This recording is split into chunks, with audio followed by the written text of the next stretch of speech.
আড়াইহাজার উপজেলা মাটি মানুষের নেতা জননেতা নজরুল ইসলাম আজাদ সাহেব আপনাদের আন্দোলনের সাথে একমত পোষণ করেছেন।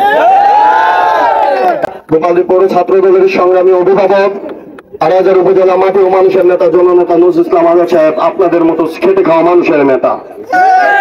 আপনাদেরকে আশ্বস্ত করে বলতে চাই, ইনশাল্লাহ উনি বলেছে যত দ্রুত সম্ভব আপনাদেরকে নিয়ে বসবেন এবং এর সুস্থ সমাধান করে দেবেন।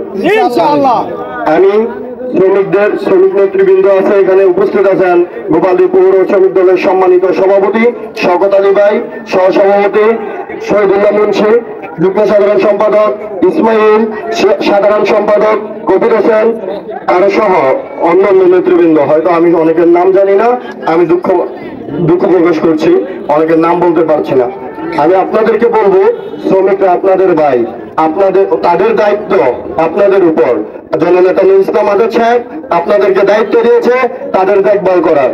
আপনাদের কর্তব্য তাদেরকে সঠিকভাবে দিক নির্দেশনা দিয়ে তাদের কাজ, তাদের অধিকার ফিরিয়ে দেওয়া। তাই আমি বলবো, তাদের যে দাবি দাবা আছে, আমি শুনেছি আপনাদের দাবি 4টা: ঈদ বোনাস, স্বাস্থ্যসেবা সহ বেতন বোনাস, বেতন বৃদ্ধি। আমি আমার শ্রমিক দলের সভাপতি শওকত ভাইকে বলবো, আপনি আজাদ সাহেবের সাথে কথা বলেন, যেভাবে আমার ভাইদের সুযোগ সুবিধা বৃদ্ধি করা যায় এই লক্ষ্যে আপনারা কাজ করেন, তাহলে আপনাদের পাশে আমার শ্রমিক ভাইরা থাকবে।